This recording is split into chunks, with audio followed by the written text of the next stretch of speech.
बिस्मिल्लाहिर्रहमानिर्रहीम। अस्सलामु अलैकुम वरहमतुल्लाह। आज मिरकात की 10वीं क्लास है और आज के दरस में हम सिर्फ दो बातें जिक्र करेंगे। पहली बात तदवीन मंतिक के बयान में है और दूसरी बात में हम मंतिक की तारीफ जिक्र करेंगे।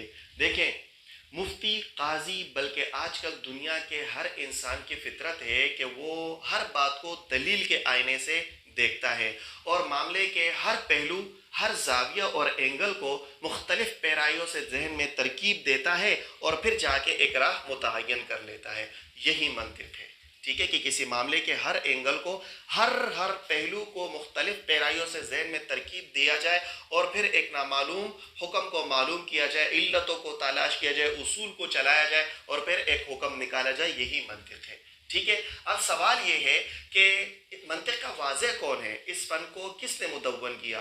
तो मशहूर ये है कि सबसे पहले इस फ़न का इस्तेमाल हज़रत इदरीस अलैहिस्सलाम ने मौजज़ाना तौर पर अपने मुखालिफिन को खामोश करने के लिए, साकित और आजिज़ करने के लिए इस फ़न का इस्तेमाल किया। उसके बाद हकीम अफलातून ने अल-मुतवफ़ा 421 क़ब्ल मसीह ने इस फ़न को मुदव्वन किया और लेकिन वो फ़न मुकम्मल तौर पर वो वज़ा नहीं हुआ, बल्कि उसमें कुछ कमी रह गई। इस वजह से उसको इस फ़न में कोई ख़ास लक़ब नहीं मिला, ठीक है।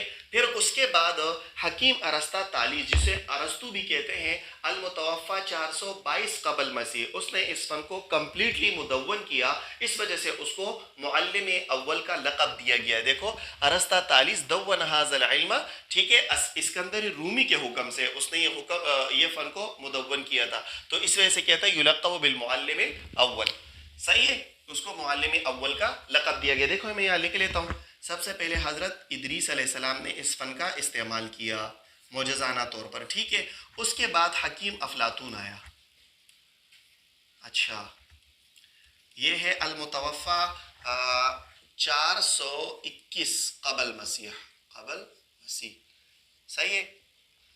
उसके बाद अरस्तु आया और अरस्तु ये 422 क़ब्ल मसीह, 422 क़ब्ल मसीह, और इसको मुअल्लिम अव्वल का लक़ब दिया गया। सही है भाई। उसके बाद ये फ़न यूँ पड़ा रहा और बनु अब्बास के दौर में सन 198 हिजरी में जब यूनानी फ़लसफ़े को अरबी ज़बान में मुंतकिल किया गया तो मंसूर इब्न ज़ह सामानी के हुक्म से हकीम अबू नसर मोहम्मद बिन तुर्कान फ़ाराबी ने इस फ़न को दोबारा मुदव्वन किया। इसी वजह से उसको मुअल्लिम सानी कहा जाता है। देखो, अल-फ़ाराबी हज़्ज़ब फ़न व मुअल्लिम अस्सानी, सही है ना। तो दूसरा जो है इसका मुदव्विन वो है फ़ाराबी, 198 हिजरी है अल-मुतवफ़ा, ठीक है भाई।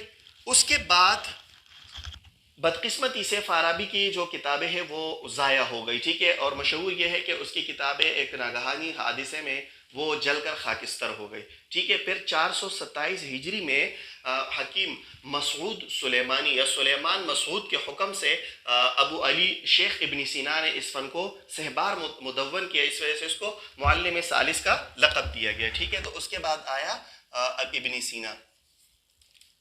सीना साहब, सही है। अच्छा, फ़ाराबी है, ठीक है, ये फ़ारानी नहीं है। अच्छा, इसने ये है अल-मुतवफ़ा 427 हिजरी, ठीक है भाई। तो ये इस फ़न की तारीख़ है। तो कहा कि फ़ायदा ये हम जान लो कि अन्ना अरस्तालीस, मैंने कहा इसे अरस्तु भी कहते हैं, अल हकीम, ये बड़े बड़े हुक्मात हैं, उक़लात हैं, दव्वन हाज़ल इल्म, उन्होंने इस फ़न को मुदव्वन किया बेअम्रिल इस्कंदर रूमी, इस्कंदर रूमी के हुक्म से। इसमें एक तारीख़ है, लेकिन मैं ये चाहता हूँ कि मैं किताब से बिल्कुल भी बाहर ना जाऊँ और जल्द अज जल्द असल फ़न तक पहुँच सकूँ। वलिहाजा, और इसी वजह से युलक़्क़बु बिल मुअल्लिम अव्वल, इस अरस्तु को मुअल्लिम अव्वल का लक़ब दिया गया। उसके बाद दूसरे अरस्तु के बाद आया फ़ाराबी। उसने कहा कि फ़ाराबी युहज़्ज़ब हाज़ल फ़न, उन्होंने इस फ़न को मुहज़्ज़ब बनाया, इसको फ़न को साफ़ किया। देखिए, फ़ाराबी जो है ना, उन्होंने इस फ़न को साफ़ किया, मतलब उस फ़न में जो पहले बातें थी, जो ज़वाइद थे, उसको हज़ब किया। हज़ब युहज़्ज़िबु तहज़ीबन का माना है, ये असल में हज़ब कहते हैं कि दरख्त के ज़ायद शाखों को काटना है। किसान लोग इसको जानते हैं, इसके फ़ायदे को, और उसके बाद जब दरख्त से ज़ायद शाखों को काट दिया जाता है تو وہ زیادہ پھول پھلتا ہے اور وہ زیادہ ترقی کرتا ہے. ٹھیک ہے نا. تو یہاں بھی جو فن کی زائد باتیں تھی اس کو کاٹ دی تھی فارابی نے اور دوبارہ اس کو مدون کیا تھا. ٹھیک ہے. تو فارابی نے اس فن کو دوبارہ مدون کیا. اسی وجہ سے تہذیب کی وہ المعلم الثانی اس کو معلم ثانی کا لقب دیا گیا. وہ معلم ثانی ہے. وبعد اذاعت کتب الفارابی اور فارابی کی کتابی ضائع ہونے کے بعد فصلہ الشیخ ابو علی ابن سینا اس فن کی تفصیل کی شیخ ابو علی ابن سینا نے. میں نے کہا نا 427 ہجری میں پھر حکیم سلیمان مسعود کے حکم سے. ٹھیک ہے. یہاں تک تو اس کی تعریف وہ ہو گئی جو مصنف نے خود بیان کی, اس کی تعریف ہو گئی. یہاں سے مصنف رحمہ اللہ دوسری بات یعنی منطق کی تعریف ذکر کر رہے ہیں. یہ کہہ رہے ہیں کہ دیکھو منطق کی تعریف ضمن میں بیان حاجت الی المنطق کے ضمن میں گزر گئی ہے, لیکن طلباء میں دو قسم کے ہوتے ہیں, کچھ ذہن ہوتے ہیں اور کچھ ذہین ہوتے ہیں. جو کچھ ذہن ہوتے ہیں اس کے لیے صراحتاً چیزیں ذکر کی جاتی ہے. تو کہا کہ وَلَعَلَّكَ عَلِمْتَ مِمَّا تَلَوْنَا عَلَيْكَ فِي بَيَانِ الْحَاجَةِ, اور شاید کہ آپ جان چکے ہو جو ہم نے بیان حاجت میں آپ پر تلاوت کی, یعنی آپ کو بیان کیا منطق کی تعریف اور منطق کے حد اور تعریف. شاید آپ جان چکے ہو جو بیان حاجت الی المنطق میں ہم نے آپ کو جو بیان کیا اس میں آپ منطق کی تعریف جان چکے ہو. کیا کہ من انہ علم, کہ وہ نام ہے, وہ ایسا علم ہے بقوانین, ایسے قوانین کا تعصم مراعاتها الذہن عن الخطأ فی الفکر, جو جس کی رعایت رکھنا ذہن کو بچاتا ہے خطائی سے فکر میں.